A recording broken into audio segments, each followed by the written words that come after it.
I don't remember my mother, or my father for that matter. But with a mug like this, they must have been hideous. It's like someone left some wet Play-Doh inside a sack of rotten potatoes and made a face out of whatever didn't turn into mush. Ew. The point is, always respect your parents, even if they must have been unbearably ugly. From more scary stories to tell in the dark, I read for you. Pum pum pum. The drum.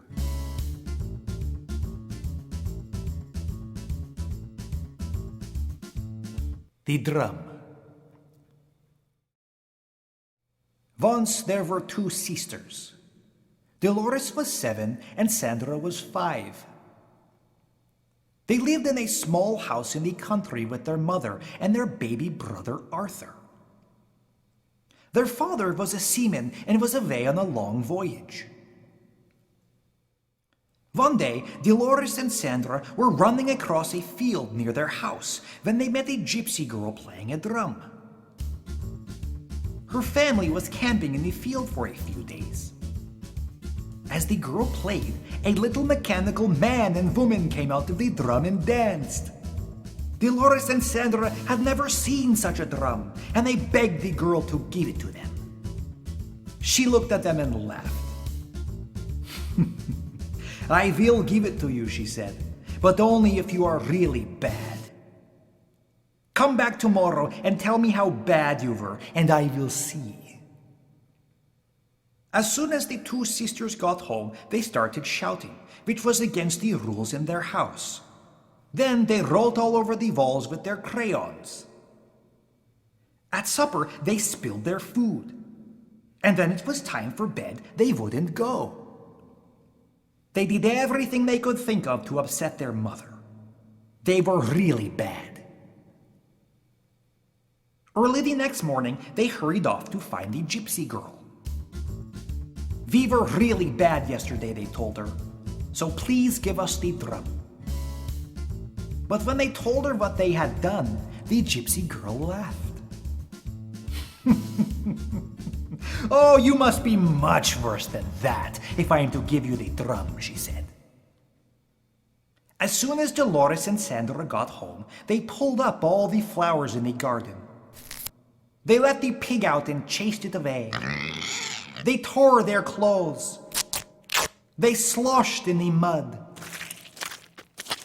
They were a lot worse than the day before. "If you do not stop," their mother said, "I will go away and take Arthur with me, and you will get a new mother with glass eyes and a wooden tail." That scared Dolores and Sandra. They loved their mother, and they loved Arthur. They could not imagine being without them, and they began to cry. "I don't want to leave you," their mother said. "But unless you change your behavior, I will have to leave you." "We'll be good," the girls promised. Yet they did not really believe that their mother would go away. "She is just trying to scare us," Dolores said later. "We'll get the drum tomorrow," said Sandra. "Then we'll be good again." Early the next morning, they rushed off to find the gypsy girl. When they found her, she was playing the drum again, and the little man and woman were dancing. They told the gypsy girl how bad they had been the day before. "That must be bad enough to get the drum," they said. "Oh no," said the gypsy girl, "you must be much worse than that." "But we promised our mother to be good from now on," said the girls. "If you really want the drum," said the gypsy girl, "you must be much worse." "It's only for one more day," Dolores told Sandra. "Then we'll have the drum." "I hope you're right," Sandra said. As soon as they got home, they beat the dog with a stick. They broke the dishes. They tore their clothes to pieces. They spanked their baby brother Arthur.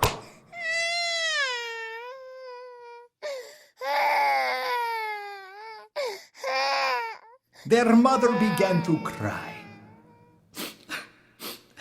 "You're not keeping your promise," she said.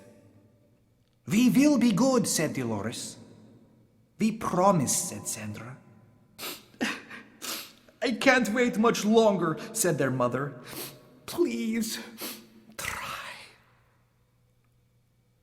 Early the next morning, before their mother was awake, Dolores and Sandra ran to see the gypsy girl. They told her all about the bad things they had done the day before. "We were horrid," said Sandra. "We were worse than we have ever been," said Dolores. "Can we have the drum now, please?" "No," said the gypsy girl. "I never meant to give it to you. It was just a game we were playing. I thought you knew that." Dolores and Sandra began to cry. They rushed home as quickly as they could, but their mother and Arthur were gone. "They're out shopping," said Dolores. "They'll be back soon."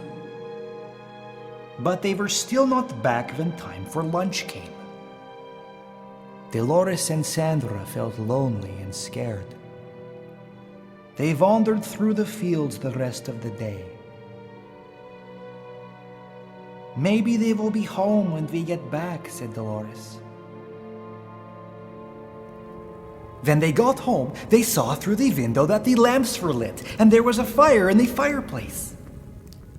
But they did not see their mother and Arthur.